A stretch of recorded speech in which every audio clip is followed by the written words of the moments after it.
किसान का बेटा, था वो दृढ़ता का भंडार। वल्लभ भाई पटेल नाम कहलाता था सरदार। कृषक कार्मिक जनगण से था उसको प्यार अपार। अखिल देश ने उसे रहनुमा किया था स्वीकार। गांधी बापू का शिष्य, सत्य अहिंसा का अवतार। किंतु एक भारत करने को धर लेता हथियार। लौह पुरुष संबोधन था वो लोहे की दीवार। तेज पुंज तुम, शक्तिपीठ तुम, बल का सागर अपरंपार।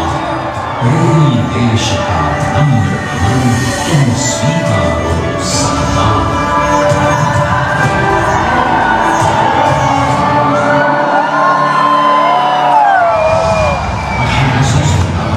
अंग्रेजों को ललकारने वाले पहले स्वतंत्रता संग्राम के एक सक्रिय सिपाही थे झवेर भाई पटेल।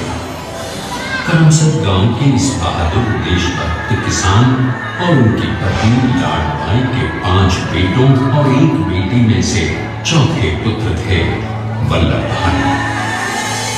बालक वल्लभ ने करमसद के बाद नडियाद से अपनी हाई स्कूल की शिक्षा पूरी की। फिर 13 साल की उम्र में उनकी शादी भी हो गई, छोटी सी झवेर बाई से। 2 बच्चों, बेटी मणिबहन और बेटे दाया भाई को जन्म देने के बाद झवेर बाई असमय ही चल बसी। सदी बदलने और 20वीं सदी आने पर उनका जीवन भी एक चमत्कार की तरह बदला। बीएड का इम्तिहान पास करके वो वकालत करने लगे। पहले गोधरा, फिर आनंद और उसके बाद अहमदाबाद में।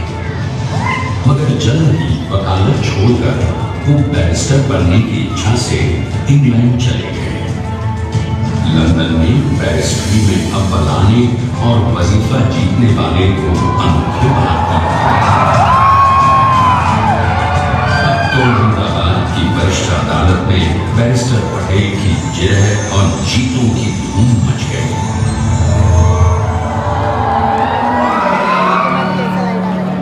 तभी एक युग पुरुष ने वल्लभ भाई के जीवन की धारा ही बदल दी। दक्षिण अफ्रीका में सत्याग्रह के अहिंसक अस्त्र से गोरे शासकों को सबक सिखाकर भारत वापस आए बैरिस्टर मोहनदास करमचंद गांधी से मिलकर वल्लभ भाई ने अपने कुछ वर्षों से सीखे विदेशी व्यवहार और संस्कार हमेशा के लिए त्याग दिए और अब वो अपने खेड़ा के किसानों को हक दिलाने के लिए बापू के साथ आंदोलन में कूद पड़े। अब उनके पैरों में जूते नहीं, गांव की धूल थी। हृदय में भारत भूमि की शस्य श्यामला धरती। मन में थे गांधी और मस्तिष्क में एक नए स्वतंत्र भारत का सपना।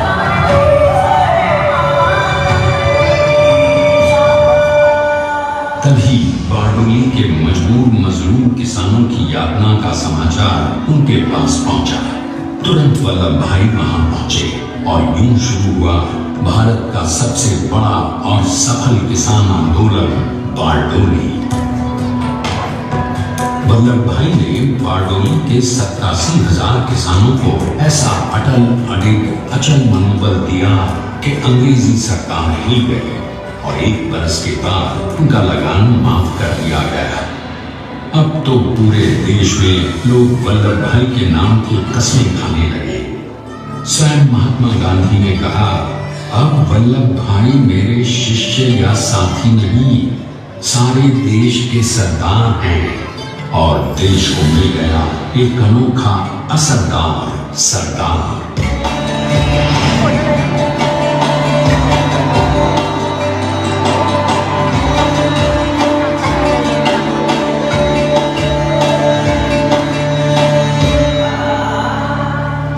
सरदार पटेल के नाम और देशभक्ति से अंग्रेज डर कर कांपने लगे। 1930 के नमक सत्याग्रह और दांडी कूच में वो बापू से भी पहले गिरफ्तार किए गए। तो सन 1932 में फिर उन्हें बापू के साथ ही जेल में 2 सालों के लिए डाल दिया गया। मगर आजादी के दीवानों को, स्वतंत्रता के परवानों को कौन गिरफ्तार कर पाया है? जेल से छूटते ही सरदार को कांग्रेस के नए राष्ट्राध्यक्ष पद पर चुना गया और उनकी सरपरस्ती में राष्ट्रवादी भारतीयों ने तमाम ब्रिटिश सूबों में जीत हासिल कर वहां अपनी स्थानिक सरकारें बनाई। किंतु सरदार का सपना केवल सरकार बनाना नहीं था। उनका स्वप्न तो था एक ऐसे नए भारत का जहां हर रंग, हर रूप, हर जात, मजहब, तबके का हिंदुस्तानी एक साथ मिलकर एक ऐसा नया भारत बना सके जहां पूर्ण स्वराज्य के साथ सारे समाज को गरीबी, अशिक्षा, छुआछूत से भी आजादी मिल जाए। इसकी पहली रणनीति थी भारत को अंग्रेजों की गुलामी से आजादी, ताकि भारत के लोगों की अपनी सरकार सबके साथ और सबके विकास के लिए काम कर सके। बापू की अगुवाई में अब देश ने अंग्रेजों को अंतिम चेतावनी दे दी, करेंगे या मरेंगे, फिर अंग्रेजों भारत छोड़ो। बस फिर क्या था, संघर्ष की रणभेरी बची। 3 सालों के लिए सरदार पटेल को भी सत्याग्रही नेताओं के साथ जेल में ठूंस दिया गया। 2 सालों के बाद अंग्रेजों को बापू के सभी शिष्यों और साथियों को छोड़ना पड़ा।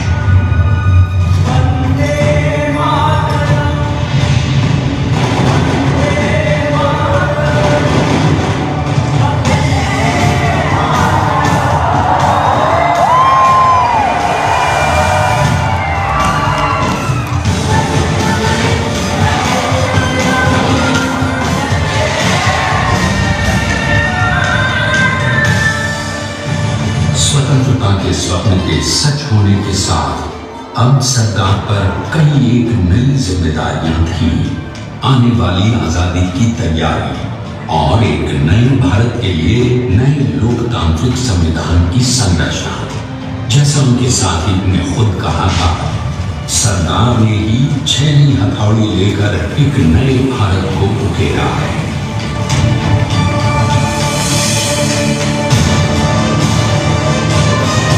स्वाधीनता तो प्राप्त हुई, लेकिन खंडित भारत में भी उल्टे विभाजनवादी अंधकार को अभी दूर करना था। जब देश के खंड खंड होने का भय उत्पन्न होने लगा, तो सरदार ने निर्भय होकर खुद अपनी केंद्र सरकार और साथियों को भी चुनौती दे डाली और जम्मू कश्मीर को बचाने के लिए सारे देश का आकाश वायुयानों से भर गया।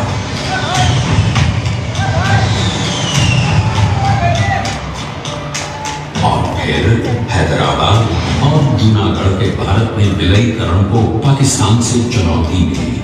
सरदार चाहते थे कि देश की 1 इंच धरती अब और विभाजित नहीं होनी चाहिए। नए भारत को एक करने के लिए समझा बुझाकर, मनाकर 565 रियासतों को सरदार ने अपनी सूझबूझ, सदाशयता, संबल से एक नए स्वतंत्र भारत का अभिन्न अंग बना दिया। हमारे इतिहास में अखंड भारत के पुरुषार्थ का ये एक महानतम अध्याय है।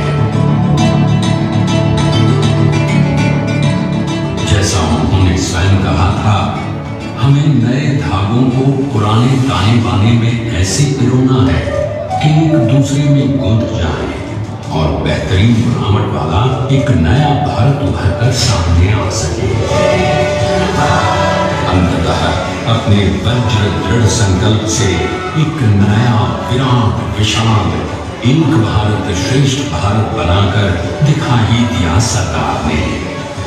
संसार के सबसे बड़े प्रजातंत्र के शिल्पी को प्रणाम करने के लिए देश ने बनाया है ये समर्थ स्मारक। स्वाधीन भारत को समर्थ भारत में बदलने वाले सरदार पटेल को समर्पित प्रेरणातीत भी है। प्रधानमंत्री प्रधानमंत्री श्री नरेंद्र मोदी के नेतृत्व में बनी विश्व की इस विशालतम प्रतिमा के सामने आकर सारी दुनिया जैसे स्वयं ही नतमस्तक हो जाती है।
विश्व की सबसे विशालकाय प्रतिमा का निर्माण कैसे हुआ?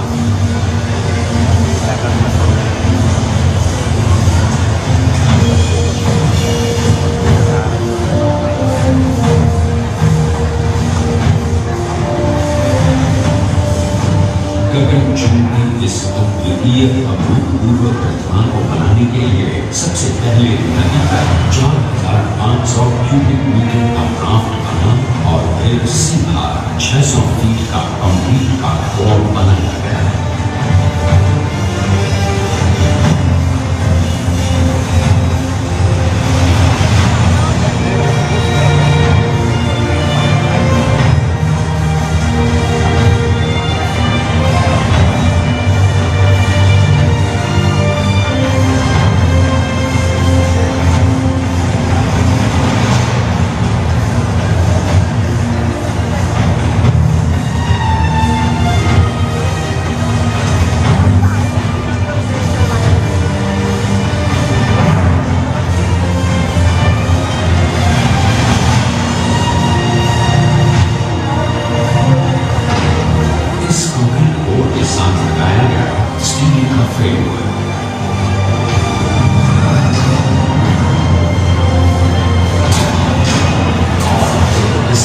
पर 6,500 ब्रॉन्ज के पीसेस लगाए।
इसे मुमकिन बनाने में एक सेकंड की ब्रेक लिए बिना देश भर की टीम्स ने 24/7 काम किया।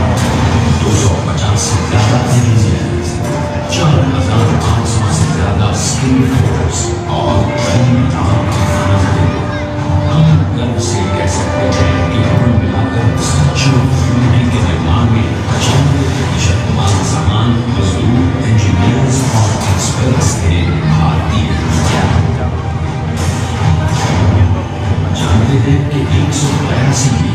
इस भव्य प्रतिमा को बनाने में कितना समय लगा? डिजाइन के लिए 12 महीने और निर्माण के लिए 34 महीने, यानी कुल मिलाकर केवल 46 महीने।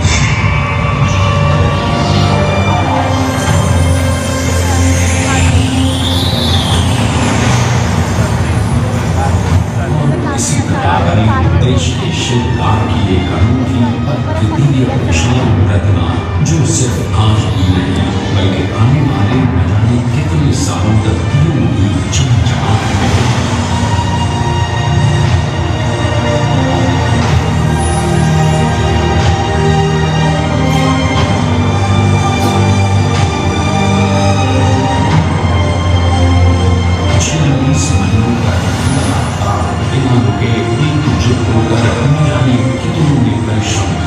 और उनका साथ दिया भारत की 125 करोड़ जनता ने।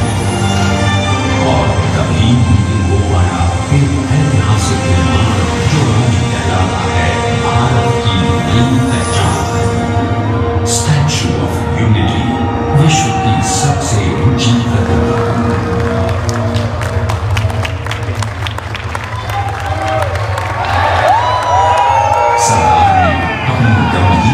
शालीनता और दूरदर्शिता से भारत को संगठित करने के असंभव कार्य को संभव कर दिखाया। आइए आज हम सब उन्हीं की महिमा में विश्व के सामने एक उदाहरण रखें, क्योंकि ये ही भारत को श्रेष्ठता के मार्ग पर ले जाएगा।